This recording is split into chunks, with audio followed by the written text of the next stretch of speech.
Best friends forever. I'm a woman, and I've had a male best friend in high school and college, Doug. We lived together in and after college, but we were never romantically involved at all. Very much a sibling kind of relationship. One day, a year or two out of college, we were at a bar with some friends, and we ran into Meredith, who had been roommates with a friend of mine freshman year, and who I'd stayed in very slight contact with online since.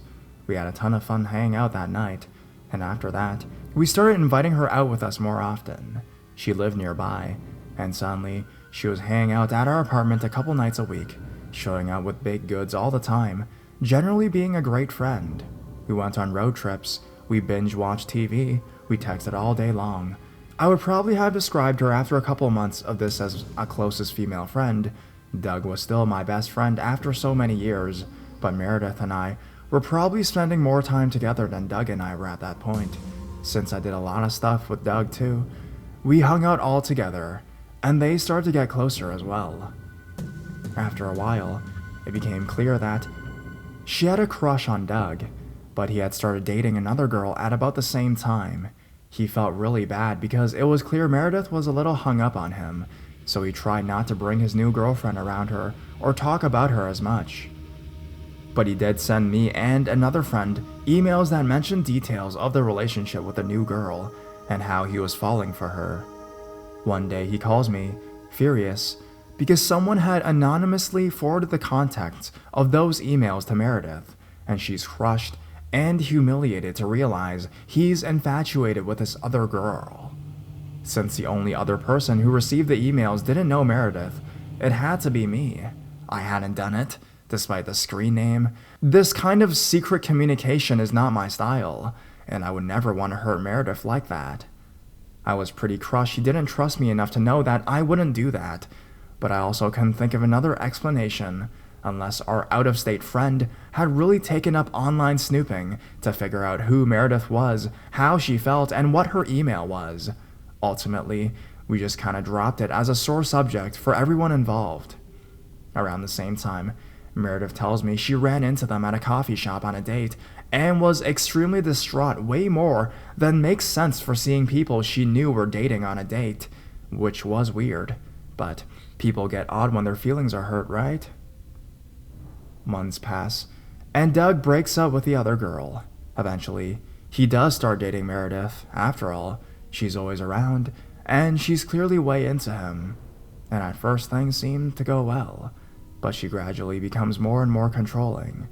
Eventually, she insists he move in with her, and from that point, she stops letting him hang out with me or anyone else.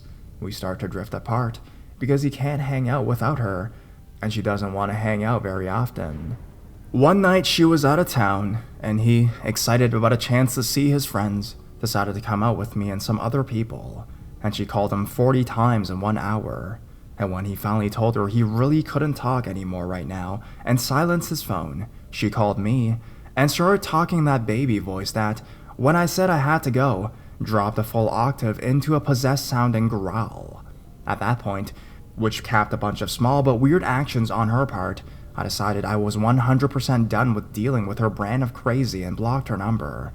And soon after that, I stopped hearing from him altogether too. It hurt after so many years of close friendship that people grow apart. That's life. Nearly a year later, he shows up on my porch with an apology, detailing what happened. Meredith had gradually grown more controlling and paranoid. Convinced that he was talking behind her back and lying to her at every turn, she grew afraid to leave the house and didn't want him to leave either, and would attack him in rages or threaten to hurt herself to keep him from leaving. One day, they had a particularly blowout argument, and she got very drunk and confessed that she knew everything he did. It turns out she had logged into his computer when she crashed at our apartment the very first night we all hung out at the bar, years ago, and set his email account so that it would notify her email account if he changed his password.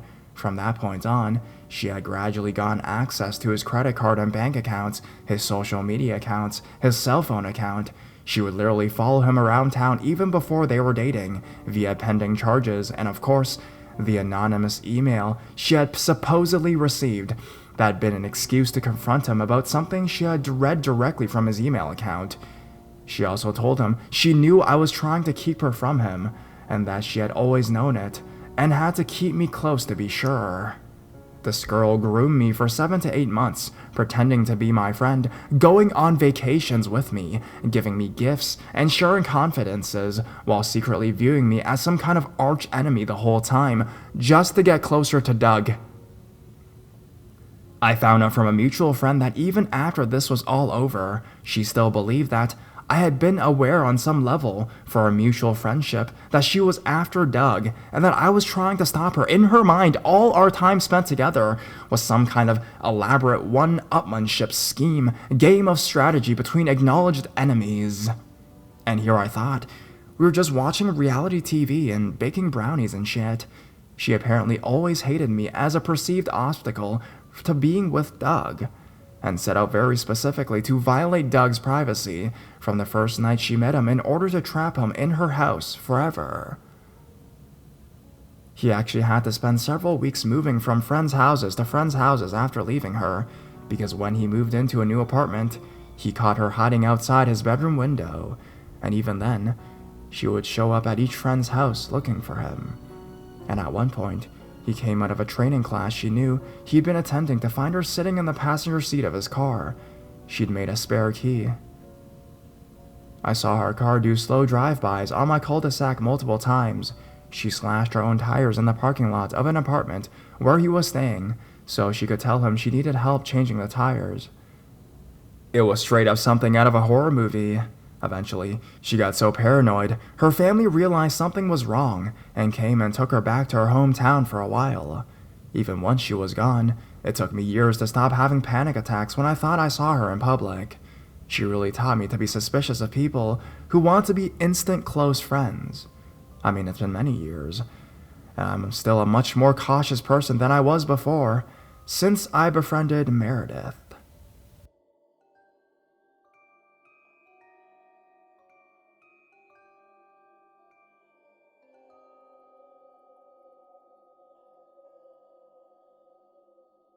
Dating a best friend is not always such a swell idea.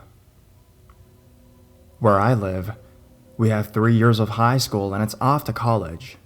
So on my first year, me and my antisocial kid in the class became instant friends, best friends. I am extremely outgoing and had no trouble at all talking to him, and he and I shared a lot of interests, so we immediately became BFFs.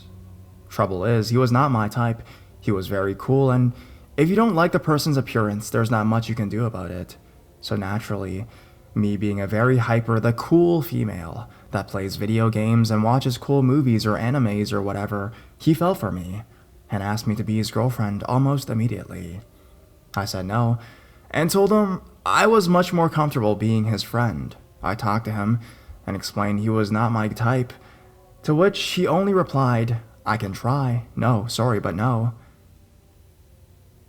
So, the years went by, and we became really good friends, despite the fact that he would ask me to be his girlfriend pretty often, like once every 3 months or so. We got to a point where we would play video games all night.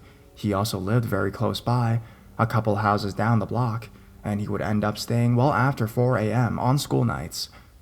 I was telling him I'm tired and I wanted to go to bed, but he would just tell me to sleep on the couch and he kept playing. Obviously, I never did such a stupid thing. I'd always tell my dad to help me. He'd be pissed anyways, and he'd kick him out politely, yet firmly. Last year of high school, I cracked. I thought, hey, we're awesome friends, where's the harm, right? So the last time he asked me, I said yes. Wrong fucking choice. It was one day before school break, so the next day I traveled far, but not without a goodbye kiss, although I hadn't kissed a lot of people back then. This kiss is always going to remain burned in my skull.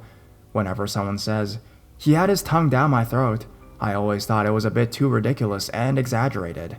Nope, turns out it's pretty possible. He asked for a kiss, and I reluctantly said yeah, and before I knew it, he was violating my throat, holding me by the arms, and just going crazy. I swear, I never felt so dirty, and not in a good way, so I left after that disaster of a kiss, and when I came back, I got to read my emails, and they were filled with horrible filth.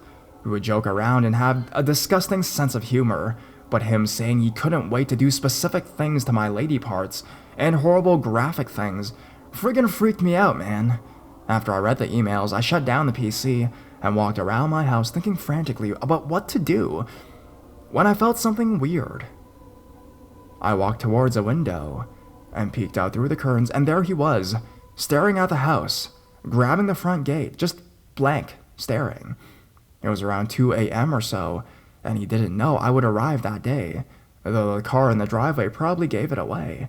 But I got home pretty early in the afternoon, so he could have visited, but he decided to visit at night, and not even call or knock or anything. He really just wanted to stare at the house. He couldn't have seen me through any windows, because they all have curtains and my room is impossible to see into.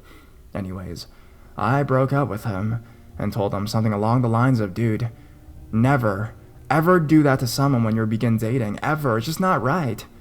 And he just went ballistic, saying he didn't want to die a virgin, saying he couldn't wait to have sex with me, and crying about it as well, saying how he was madly in love, how I was perfect, how he waited all this time for me, and well, he just lost his marbles at this point. I went back to school, and he never showed up again. Teachers began asking questions. I talked to one of them, confided in him more like it, told him about how he would creep to my house every night and just stand there and stare, how he would keep messaging me, how he missed me, and how he wanted to fuck me and horrible disgusting shit like that. That I guess he thought was romance? Principal heard it and called me in and said that his parents had called the school to ask about me because they didn't know what the fuck was going on, and I explained the harassment to the principal, a woman. She said that he was very sad and had begun to cut himself all over his arms with a kitchen knife, and how he had destroyed his bedroom over fits of mad anger, and how he had stopped eating, and a bunch of other crap. To which I honestly answered, well, tough luck. I mean, he's being crazy, this is not my fault. To which she held the phone towards me and said, well, he's been asking to talk to you. Please ask him to come back to school. And I stood there motionless with the phone in my hands and covered the receiver and whispered anxiously, but I don't want to speak to him. And the principal answered, you wouldn't want him to kill himself because of you now, would you? With a shocked expression on her face. Well, I talked to him, convinced him to go back to school, and overall felt like shit because that insane kid's education was much more important than my safety. They need to get that poor kid to a psych ward or something. He needed a doctor, but no. Let's ask him to come to school so he can continue harassing you and learning, right? Awesome. I finished my high school very uncomfortably, but I had gotten a good friend of mine to protect me and keep the weirdo at bay. I never saw him again, although my best friend, who is a female by the way, had kept contact with him, told me he would say horrible graphic things to her about me. He kept going on at it, saying what he wanted to do to me and shit, all that shit like that. And once I came across him on Facebook, and he asked me finally if I had a boyfriend, which I didn't, and he said, hey, I'm single too. How about we do each other favors?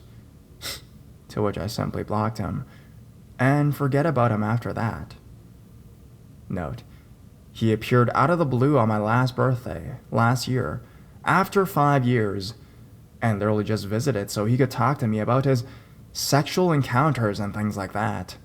My mother let him in the house even though she knew our past, and I was stuck talking to him for like 5 hours.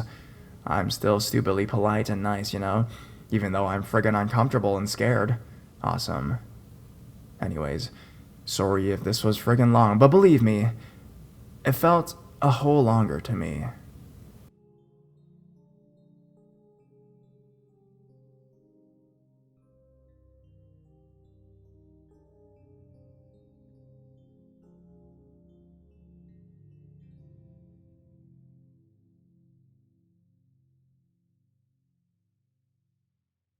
My friend. I had a friend back in 9th and 10th grade whose brain turned to mush over this girl who broke up with him.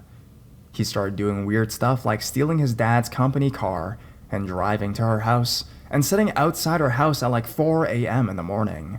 This was when they were still dating. He'd leave flowers that he ripped out of various people's yards and plastic soda bottles on her porch. Eventually, of course, she dumped him, and I got pretty tired of him relating every single thing in the world back to her in conversations. Hey, these chicken nuggets are hard as shit today. Fuck school food. What do you think Jen is thinking about right now? So, eventually, I stopped being friends with him, and actually became friends with his ex-girlfriend and her other friend. I guess we bonded over his insaneness. That's when the crazy started. He started stealing his dad's car to drive to my house and throw pebbles and shit from my yard at my window in the middle of the night to try and get my attention. Pipe down, Serrano, it's 4 in the damn friggin' morning. Then he'd enter my house from our laundry room door, which had broken lock for the past 20 years, and come into my room and start talking about her and asking me what's she up to. He got kicked out of school and went to a psychiatric ward after watching the Batman movie with the Scarecrow, because I guess Jen breaking up with him made him snap. He told various people he was gonna do what the Scarecrow had done and make Jen fall in love with him again. Someone told the administration, and they opened his locker and found several things, including bleach, fertilizer, and a burlap sack with eye holes cut out. Now, I'm no chemist, but I don't think bleach and fertilizer was gonna turn his ex into some zombie love slave.